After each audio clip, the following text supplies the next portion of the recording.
हरियाणा के रोहतक में पुलिस को बड़ी कामयाबी हाथ लगी है, जिसमें उन्होंने 19 सितंबर को सोनीपत रोड पर हुए ट्रिपल मर्डर के मामले में 25,000 के इनामी बदमाश को गिरफ्तार किया है। वहीं नाकाबंदी कर एक युवक को देसी पिस्टल और 24 जिंदा कारतूस के साथ गिरफ्तार किया है। इस मामले की जानकारी देते हुए एडिशनल एसपी शशि शेखर ने बताया कि खेरवाड़ा गाँव के पास से पारस मलिक नामक एक युवक को पुलिस ने गिरफ्तार किया है। आरोपी पर 25,000 का इनाम घोषित किया गया था। इस पर कई अन्य आपराधिक मामले भी दर्ज हैं। फिलहाल उसे अदालत में पेश कर 6 दिन की रिमांड ली गई है।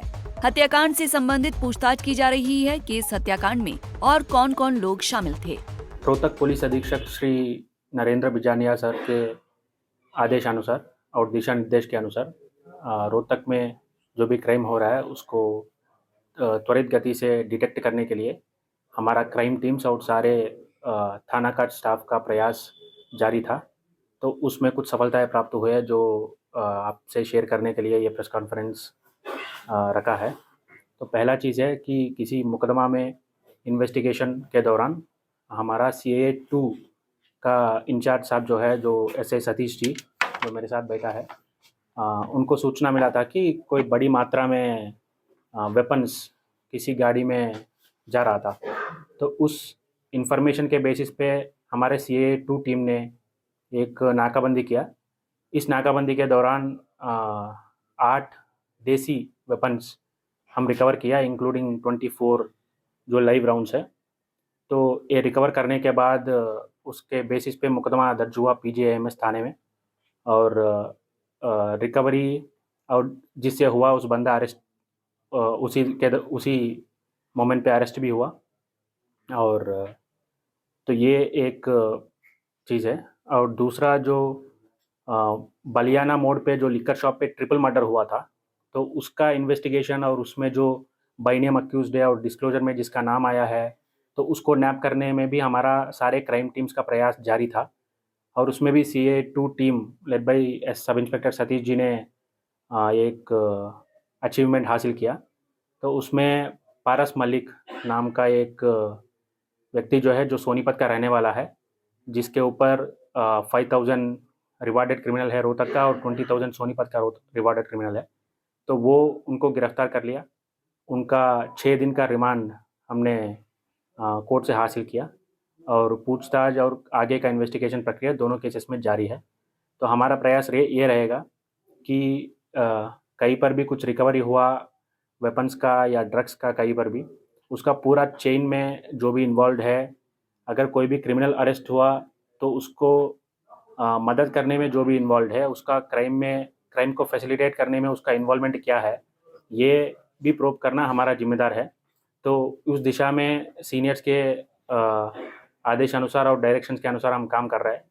तो इस केस में भी जैसा 8 वेपन्स और 24 लाइव राउंड्स गिरफ्तार हुआ, तो हमारा जिम्मेदार ये बनेगा कि ये कहाँ से ये वेपन्स इतनी बड़ी मात्रा में आया और आ रही है, और इसको यहाँ डिस्ट्रीब्यूट करने वाले कौन है, मैन्युफैक्चरिंग फैसिलिटी कहाँ है, ये सारे हम as a part of investigation इस पे प्रूव करेंगे। किस तरह के मामले हैं सर? सॉरी, किस तरह के मामले हैं इसका जो अरेस्ट हुआ है? जो 8 वेपन से अरेस्ट हुआ, तो उनके खिलाफ एक मुकदमा था जो आर्म्स एक्ट का ही था। इसके अलावा उनके ऊपर एक ही मुकदमा था। गौरतलब है कि गंगवार के शराब ठेके पर 3 युवकों की गोली मारकर हत्या की गई थी और इस हत्याकांड में काला जठेड़ी और बिश्नोई गैंग के संबंध का मामला भी सामने आया था। वहीं ASP शशि शेखर ने बताया कि पुलिस की नाकाबंदी के दौरान सोनू नामक एक युवक को दिल्ली बाईपास से भी गिरफ्तार किया गया, जिसके पास से 8 देसी पिस्टल, 24 जिंदा कारतूस बरामद हुए हैं। उससे भी पुलिस पूछताछ करने में जुटी है कि वो ये हथियार कहां से और किस मकसद से लेकर आया है।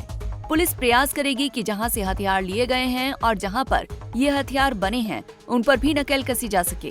पर्टिकुलर डिटेल्स में जाना मुझे नहीं लगता कि वो जरूरी है, लेकिन ये एक थीम हम ऑब्जर्व कर रहे हैं कि किसी न किसी, स्पेशली जो युवक जो है 18 साल और 30-40 साल उसके बीच में जो है, तो किसी न किसी बहकाव में आके अपना गैंग बनाने की चक्कर में या किसी और गैंग से खुद को प्रोटेक्ट करने के चक्कर में वेपन्स को प्रोक्योर करने का जो इरादा है, तो कहीं ना कहीं हमको दिख रही है।